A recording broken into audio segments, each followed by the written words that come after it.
Welcome back to this week's episode of Implicit Bias. I am your humble host, Kevon Bordelon. So let's start with our first weekly whiskey, which is, of all things, a Bulliet Bourbon pick.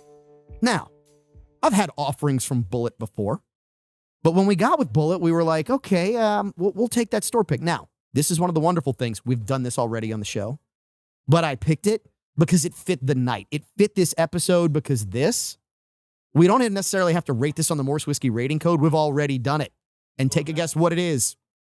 It's a blue. It's what Mr. Lester's brings to you, the highest rating you can possibly get.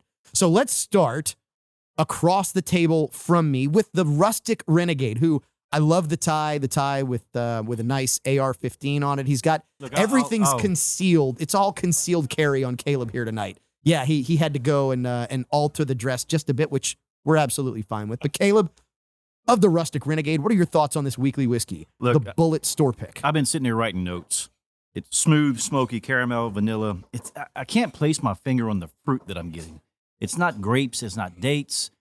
It's a little fruity, especially on the nose, and then you get it in the middle of the palate, I find. Just sweet enough. I put very pleasant, drinks extremely well. And naturally, Grant saw me. I already marked it as a blue. Already a blue. I love it. Love it. Okay, so let's go to my left. Normally we go to my right. We're going to go to my left. We're going to go to Dead Man Walkin', a.k.a. Burley Short Pour Pellerin, which, Burley, we're thrilled you're here with us tonight. Thank you. Glad to be here. And we always want you here. So I'm curious as to what you think of this Bulleit. Bulleit is one of the standards. We've said it before. The Bulliet Bourbon, the Bulleit Rye, it's not expensive. It drinks well. Drinks good, drinks easy. This particular one, though, is a step ahead. This one is this one's good. This one, I'm gonna quote Sam there. This is good. It's good. Well, and we have to be clear. This is not a Bulleit you can get anywhere other than NuNu's. No, because this is a NuNu's store pick. This one's special. This is really, really good. It's and I'm with Caleb on that one. There is something that just a little fruity, which is not typically something that I like, but not that I don't like. It's not something that I typically would seek out. But there's an interesting flavor in this one that makes it intriguing. Okay, so let's go across the table to Caleb. Then we're going to go to Mike, who might be off camera, but it's okay. We'll let him talk about it for just a second. I was sitting back trying to go back and cheat, actually. We tried this on March 2nd. It was their barrel pick. And I didn't write down the price. Apparently it was that good. And I put best Bulleit ever, aggressive enough, smooth, just enough kick, simple. That was the notes from the time. And it was a split. 2 blues, 1 green, and I don't know who gave it a yellow. Probably the person. Grant. No, it was probably Mike. It was probably the person who doesn't like anything because he thinks it's all donkey whiskey. So Mike Trammell of Luxury Limo of Lafayette. Was I on that show? No, you weren't. Okay. You weren't. So Mike wasn't on the show. Okay, so I don't know who it was. I accept your apologies. I didn't offer it. I didn't offer it, but you can convince yourself I of that. accept it, though. Yeah. Okay, so Mike, is this donkey whiskey? No, this is really good. Sam, what camera can I be seen in? Okay. So look at I don't have much left in my glass. Yeah, shocker. The color on this, the caramel, really looks good. This is a smooth drinker. I'm a fan of the Bulleit. Bulleit's very common. I remember picking up a bottle of Bullet Rye with my brother here recently, and if he's watching, I don't know if he remembers that night, but anyway, Bulleit's always a great product. It's really smooth. This one, is it like maybe a fig you're tasting? That's where I was gonna go. I was gonna go fig. I was gonna go dark fruit, fig, dark cherry. Because it's not very sweet. Mm-hmm. It's not very sweet. It's faint, but it's there. Yes, it is there. But to me, this is really smooth. Guys, this is a blue. This is definitely a blue to me. Whoa.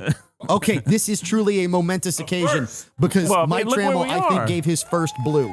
Oh, Sam with the special effects. Love it. All right, Grant Galatas of William S. Nacall Jewelers. Grant, I'm curious as to what you think of this one. I've gotten into this little game with myself where when we don't want to know about all that. That's TMI. it's live. Okay, keep it clean. Okay, back it up a little bit. All I said was it was TMI. That's fine. Look, I've gotten into this Your little, mind's little in the game gutter. with myself where I like to taste it initially to try and guess the proof, because if it gets to be too high a proof, it's an early night for me. I'm out of here. I'm off the show. This at 104 is what we're reading on the bottle. Yep. I mean, combined with Caleb wrote caramel and vanilla, not overly aggressive up front, but still just enough to give it a nice punch. This is really good. It's fantastic. Really, so, really pleasant. Renee, I'm curious as to what you think of this one as well. This whiskey is awesome. It doesn't drink like a 100 plus proof. It is extremely smooth, no bite at all. This is a whiskey that'll get me in trouble because it's very, very smooth, very drinkable. And with the cigar, Sam, we need to start doing this in the TSPL, bro. Like we say on to remind everyone, we're drinking this neat again. Absolutely. As we've started in recent months, where we're actually testing and tasting the whiskeys neat. And we have not yet added any Kentucky limestone water. We have not. That's how fantastic this is. This doesn't need it. This doesn't need it. Does not need it. When a whiskey above 100 proof drinks this easy, you don't want to mess with it. You really don't. Normally, right now, what we would do is we would ask people for their ratings. I think we can do this pretty quickly. Oh, well, hold on. I forgot somebody.